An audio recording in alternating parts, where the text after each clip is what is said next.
Bonjour à tous, j'espère que vous allez très bien. On se retrouve enfin pour une nouvelle vidéo. Et avec l'actualité, quoi de mieux que de toucher à l'univers du film Black Widow sorti tout récemment, et plus particulièrement à un personnage qui vient tout juste d'être introduit, j'ai nommé Yelena Belova. On va pas bavarder plus que ça et on va directement rentrer dans le vif du sujet, tout d'abord en se penchant sur le profil de Yelena dans les films, avant de voir son histoire dans les comics. En passant par des anecdotes sur le film Black Widow, en s'interrogeant sur les origines de Yelena dans les comics, à quel autre personnage est-elle liée, l'histoire du film est-elle reliée à l'histoire des comics, dans quelle mission périlleuse son personnage est-il plongé, les événements importants de sa vie, etc. C'est incroyable à quel point cette tasse fait la taille de mon faciès. Bref, découvrons ensemble la véritable histoire de Yelena Belova. Jingle.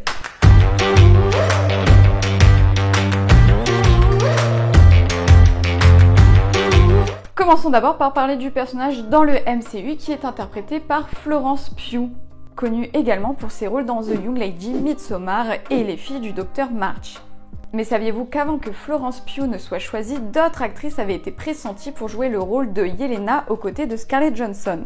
Dans cette liste, on retrouve notamment Saoirse Ronan, ayant aussi joué dans Les Filles du Docteur March, Alice Englert, aperçue dans le film Sublime Créature, mais également Emma Watson, connue pour son rôle d'Hermione dans Harry Potter ou encore de Belle dans Belle et la Bête. Mais les anecdotes du film ne s'arrêtent pas qu'à la version adulte. Effectivement, j'ai aussi pour vous quelques anecdotes sur la version mini-moise de nos espionnes adorées.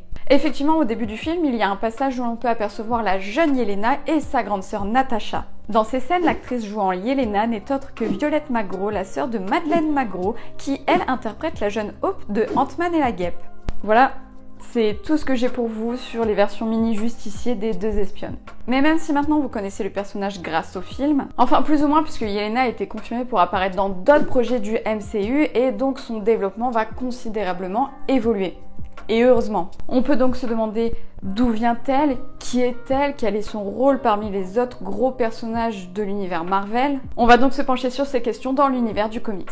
Alors petite parenthèse, mais il fait actuellement 40 000 degrés dans cette pièce parce que j'ai dû fermer ma fenêtre et ma porte pour le son. Je suis en train de faire un sauna.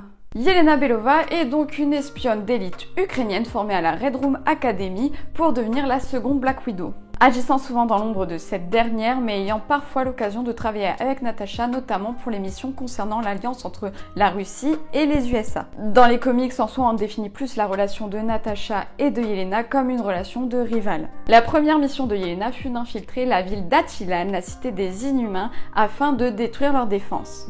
Je vous renvoie sur ma vidéo précédente sur la véritable histoire des Eternals où on aborde légèrement le sujet des Inhumains. Plus tard, elle quitte le monde de l'espionnage pour devenir, top modèle à Cuba. Victoria's Secret aurait donc un passif avec l'espionnage ? Par la suite, elle est capturée par le Shield et son visage est modifié chirurgicalement pour ressembler à celui de Natasha.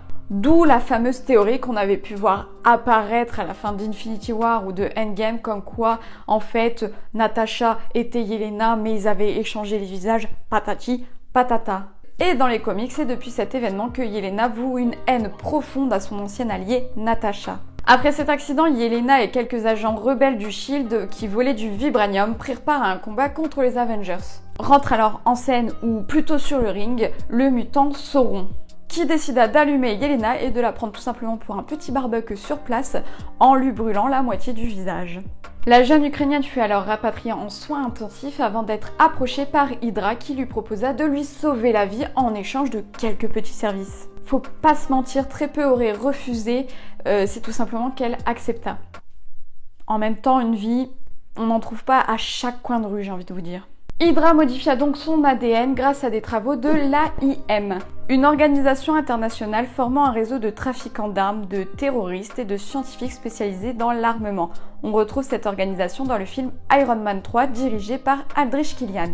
L'AIM transforma alors Yelena en super adaptoïde, un androïde capable de copier n'importe quel super pouvoir, en lui indiquant par la même occasion sa nouvelle cible qui n'est autre que Jessica Drew, aka Spider-Woman, qui n'est autre qu'une des ennemies d'Hydra. Là, ça se barre un peu en Terminator à la recherche de Sarah Connor, mais tout ça va très vite revenir à la normale. Bah non, c'est faux, on est chez Marvel, on n'est pas chez Midi les Zouzous. Mais ça va très bien se passer, accrochez vos ceintures, c'est parti. Un autre conflit entre les Avengers et Yelena sous sa forme d'adaptoïde prit place, sauf que cette fois-ci Yelena absorba les pouvoirs de Sentry. Pour savoir qui est ce bonhomme, je vous renvoie sur la vidéo du copain Chromique qui est Sentry, il expliquera beaucoup mieux que moi la story time du cum. Mais ça c'était sans compter sur les multiples armures d'Iron Man qui vont venir la stopper et ainsi la faire échouer dans sa mission. Face à cette défaite, l'AIM déclencha un mécanisme qui la tua. Enfin, c'est ce qu'on pensait avant de la recroiser plus tard dans un groupe que l'on nomme les Black Ops Vanguard. Black Ops Vanguard. Black Ops Vanguard. Yeah! Qui est une équipe secrète de super-héros qui effectue des missions à l'étranger, dont des assassinats. Malheureusement, plus tard, l'équipe va être dissoudre, ce qui va obliger Yelena à se cacher. Là rentre en scène le personnage de Norman Osborn qui veut récupérer Yelena afin de l'intégrer à son équipe des Thunderbolts.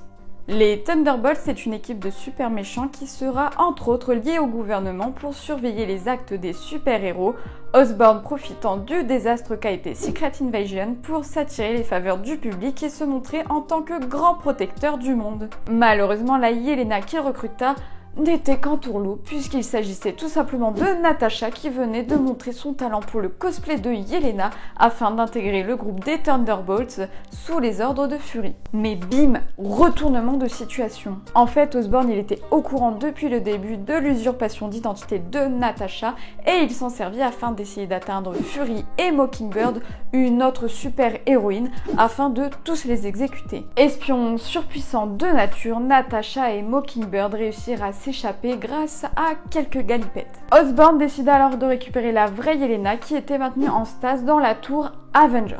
Et plus tard, c'est l'AIM qui va récupérer Yelena. Nouveau cosplay débloqué pour Yelena qui devient Claude François cette fois-ci. L'AIM l'installa alors au Haut Conseil de l'organisation avant de la placer comme ministre de l'État de Barbuda, un micro-État formé par les super vilains. Par la suite, le groupe des Secret Avengers ont tenté de sauver Mockingbird retenu par l'AIM. Cependant, Yelena a compris leur plan et va tenter d'intercepter Mockingbird. Durant le combat, les deux protagonistes vont tomber derrière une grille métallique. Badaboum!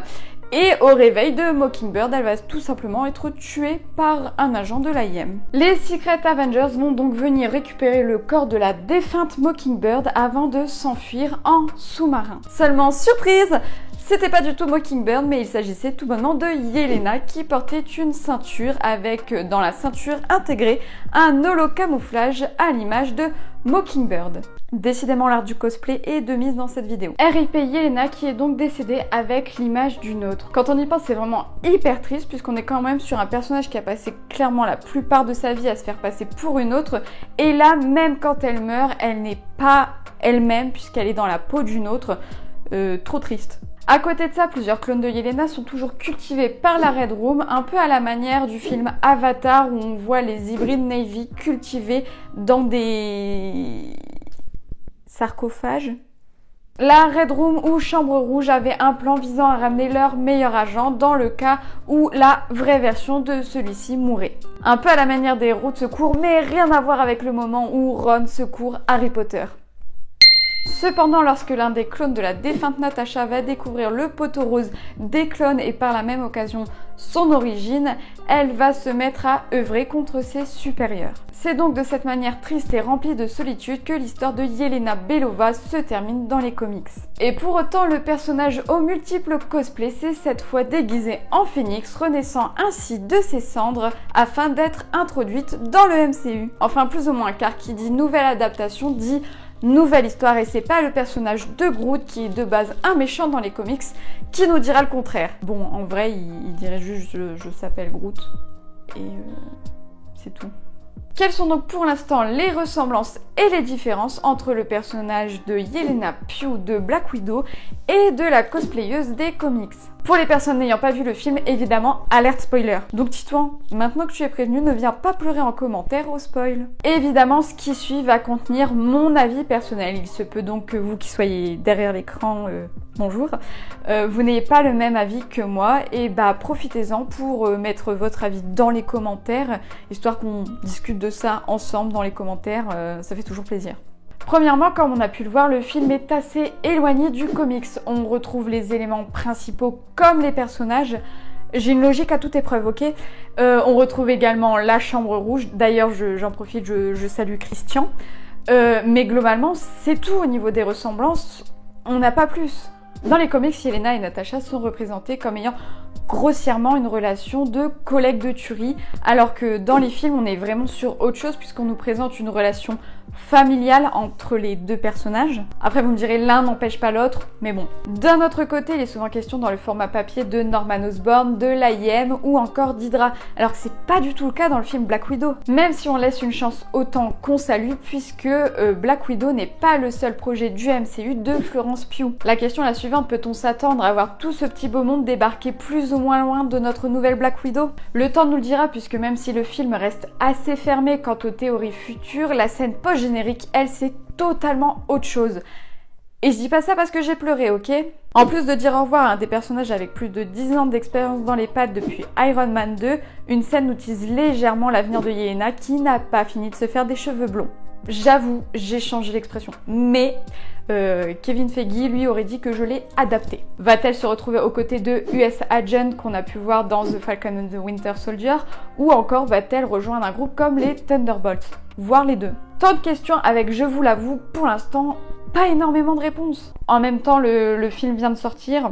Peut-être que je me calme un peu. Ce qui est sûr, c'est que ce qui est gratté à la surface du personnage de Yelena est plein de potentiel, mais pas suffisant pour le moment pour arriver à la ceinture de Natasha. Elle est franche, elle ne prend jamais de pincettes, surtout quand elle part de la pose super héroïque de sa sœur ou encore des règles. Donc oui, ils lui ont inventé un bon petit caractère bien sympathique, mais sait-on jamais Marvel Studios si vous êtes derrière cet écran, et je sais qu'évidemment vous regardez cette vidéo, n'hésitez pas à nous rendre le personnage encore plus torturé. Entre la perte de sa sœur et son passé plutôt houleux, y a de quoi faire. J'adore les personnages torturés. Me demandez pas pourquoi, ok?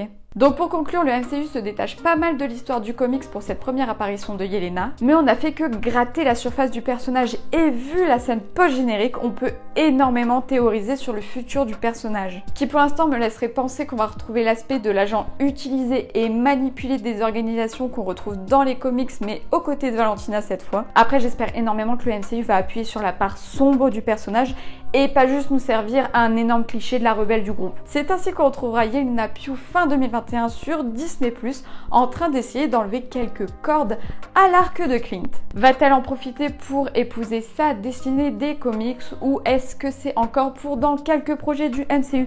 Encore une fois, seul le temps nous le dira. D'ailleurs, si quelqu'un parmi vous a le numéro du temps, je suis vachement intéressée. J'ai quelques questions à lui poser sur le bordel dans le multivers qu'on a avec la série Loki. On est donc sur une fin de vidéo. Merci à vous d'avoir suivi la vidéo jusqu'ici. N'hésitez pas à lâcher un petit pouce bleu, ça fait toujours plaisir, à vous abonner et même, c'est possible, de lâcher un petit commentaire en dessous de la vidéo pour donner votre avis, pour donner vos théories ou dire bonjour.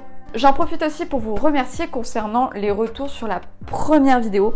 Je m'attendais pas du tout à ça. C'est incroyable, ça m'a vraiment fait plaisir, ça m'a fait chaud au cœur.